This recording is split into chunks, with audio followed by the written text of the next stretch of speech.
Let me practice my on-camera laugh.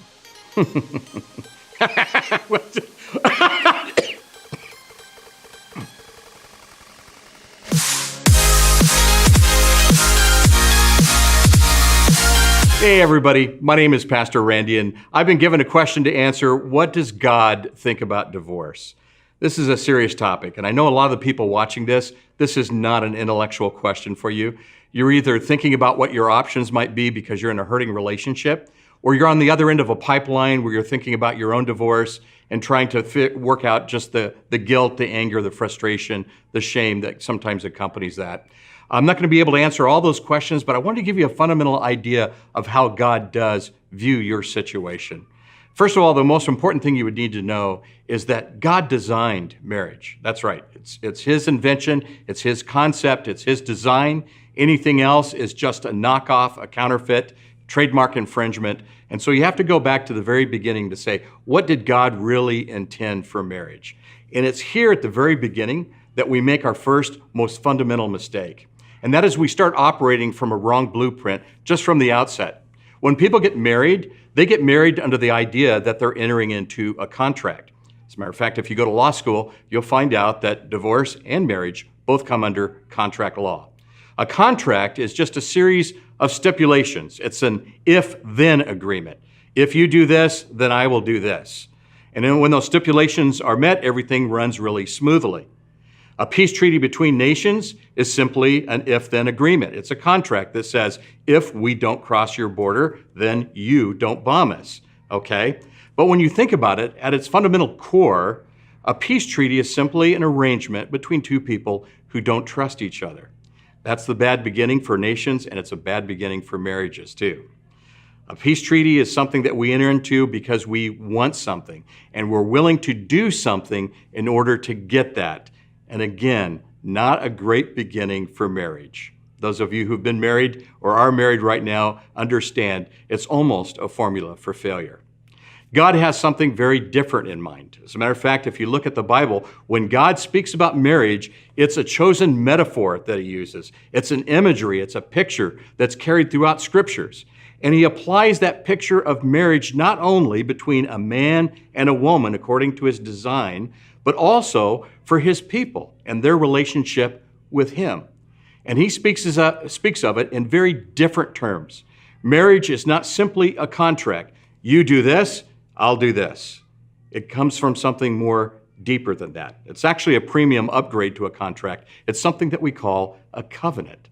A covenant is just an unbound series of unconditional promises that are made that says, no matter what, this is what I will do. Very, very different. You'll hear that kind of language not only in the scriptures, when it talks about God's relationship with us, that doesn't matter what we do, He's committed to love us. He's committed to always be on our side. He's committed to always be faithful. And in marriage, it's the same thing in the covenant. You heard those words when you did your vow. It expresses the terms of a covenant and the words that you chose to speak when you committed yourself to the other person. For better, for worse, for richer or poorer, in sickness or in health, doesn't matter what the options were, you were committing yourself to say, whatever it takes, I'm in this. There's no escape clause, there's no exits, simply a matter of, this is what I commit to do. Now that's God's idea of what a covenant is. It's also His idea of what a marriage is all about.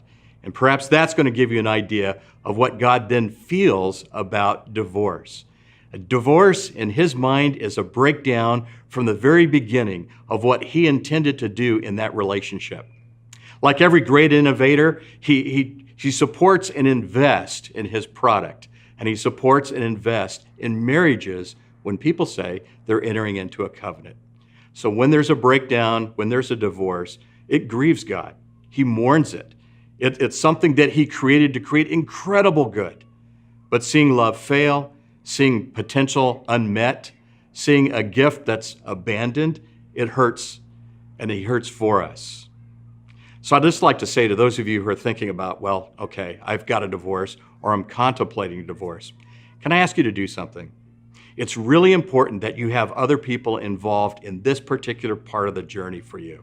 whether you're trying to make a decision or whether you're trying to cope with loss, you really need someone who's objective, who will speak to the truth to you graciously, but they'll also tell you the truth in a way that you're gonna hear it. Can't be your best friend, can't be that pal that says, whatever makes you happy. It needs to be someone that says, this is the path that God has set out for you, and I'll support you through it, okay? Because we have a way, don't we, of just exaggerating things. Either we're completely a victim and we've never done anything wrong, or I would do this if they did that, which is contract thinking. We need other people to kind of pull us out of that, all right? Let me just add one more addendum here. If you're in an abusive situation, or you're in a place where there's just awful things happening, and one of the things that you're thinking right now is, I can't tell anybody, or that God hates divorce, therefore I can't go there. Please, please understand, the very first step for you is to talk to somebody. You need to bring in a professional. You need to bring in people who understand these things and can help you think things through very clearly. Please don't make this decision or any decision in isolation. That's a big part of the problem. So if you need to talk to a counselor, you need to talk to a pastor, you need to talk to a best friend who just knows the ways of God, I would encourage you to do that. God mourns divorce because it is a total dissolution of everything that he can do in a person's life. He would love to rescue you. He'd love to save you. He'd love to come alongside you and journey with you. Give him a chance to do that. Hey, thank you for watching another episode of Ask a Pastor. If you would like to subscribe to our YouTube channel and see future new episodes, please do so. And if you do have a question, please email them to us at askapastor@ccbsocal.com.